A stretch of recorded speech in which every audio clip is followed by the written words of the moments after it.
Well, if you're having trouble sleeping, the way you deal with it could actually make things worse. Yeah, NYC sleep doctor, Dr. Janet Kennedy, has been helping people break that bad habit of bad sleep for almost 2 decades. And Dr. Kennedy, thanks for being with us. As somebody who does not get great sleep each night, I am curious about all of this. So let's start out with the top reasons people have trouble sleeping.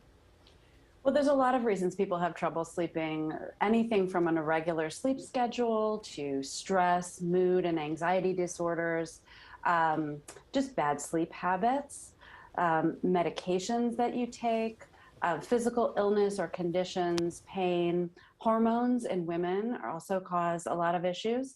And then there's the physiological sleep disorders like sleep apnea, restless leg, things like that can cause big problems. And we're actually going to be getting into some of those sleep disorders on the show tomorrow. But first of all, tell us, what impact could not getting enough sleep have on your body, your mental health, everything?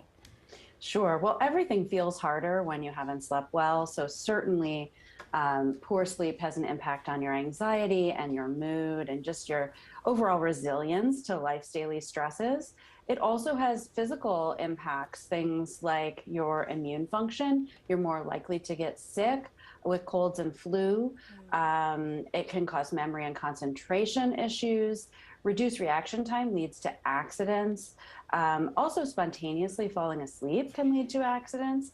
And certainly it affects our weight and metabolic function, and even the food choices we make. We're more likely to go for those unhealthy comfort foods when we're sleep deprived. Oh, that is so true. All right, let's talk about stress, because a lot of people have certainly been under stress at least the past several years. How can somebody who is super stressed during the day be able to at least relax at night? Well, it's really important to think about giving yourself an off ramp from the day, because just like we need a cool down period after we exercise before we move on into doing something else, we need a cool down period for our mind at the end of the day. So if you're working right up until the time when you want to go to bed, it's going to be really hard for your brain and body to switch gears. One thing that can really help to bookend the workday is to keep a work journal, keep track of the things you've accomplished, organize your things for the next day, and really kind of park that information somewhere so it doesn't have to be swirling around in your mind, something you have to keep track of. So you touched on a little bit about changing our pre-bedtime behavior, but what are some ways that people can get more restful sleep? Well, it's really important to think about your habits, limiting caffeine, alcohol, nicotine, marijuana even can impact your sleep quality. So really thinking about those things. Also, getting some exercise, really important to keep your body just healthy and working properly.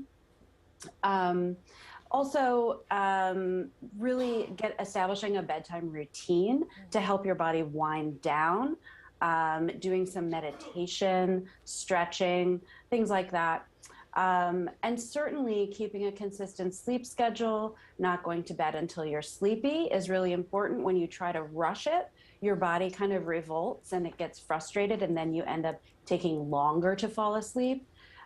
Taking a shower or bath about 90 minutes before bed raises the body temperature and then allows it to cool, which stimulates the falling asleep sort of practice that happens in your body.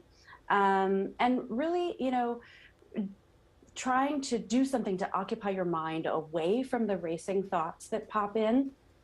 I recommend to most people reading fiction, because that's something that really takes your mind away from the stress of the day and lets your body take over with its fatigue, because your mind is outside of your own problems. That's a good advice. I got to tell you, because if you read nonfiction, you're thinking like, I have to do this, I have to do that. And fiction just takes you somewhere else. Dr. Kennedy, thank you so much. I think we definitely need to have you back, because my pleasure. This is sure an important topic, not just this week, but all year round, right? Okay. Yeah, thanks for joining us and sharing your information.